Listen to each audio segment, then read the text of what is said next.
তেসরা মে প্রেসিডেন্টের স্বাক্ষরের মাধ্যমে পর্তুগালের বহুল আলোচিত নতুন নাগরিকত্ব আইন চূড়ান্ত অনুমোদন পায়। নতুন আইনে অভিবাসীদের নাগরিকত্বের জন্য বৈধ বসবাসের সময়সীমা ৫ বছর থেকে বাড়িয়ে রেসিডেন্স পারমিট ইস্যুর তারিখ থেকে ১০ বছর করা হয়েছে।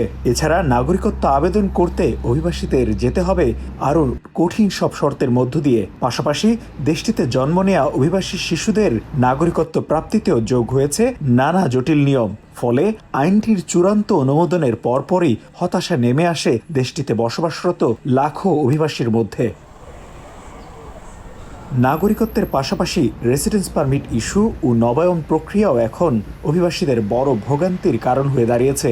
মাসের পর মাস অপেক্ষা করেও অনেকে পারমিট না পেয়ে ছুটছেন সংশ্লিষ্ট দফতরে, কিন্তু দীর্ঘক্ষণ অপেক্ষা করেও পাচ্ছেন না কোনো সুস্পষ্ট উত্তর। অনেককে বাধ্য হয়ে বাড়তি খরচে আইনজীবীর সহায়তা নিতে হচ্ছে।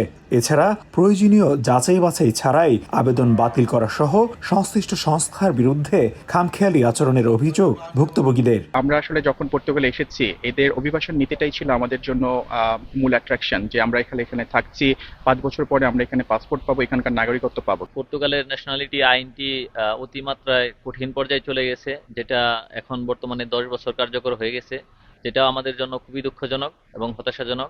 নানা জটিলতার পাশাপাশি বর্তমানে পরিবারের সদস্যদের পর্তুগালে আনতেও যোগ করা হয়েছে কঠিন সব শর্ত। এতে করে শুধু ব্যক্তি নয়, পুরো পরিবার নিয়েই অনিশ্চয়তায় পড়েছেন অনেকে। উচ্চ খরচে ওয়ার্ক পারমিট ভিসায় এসে অনেক বাংলাদেশি এখন মানবেতর পরিস্থিতির মুখোমুখি।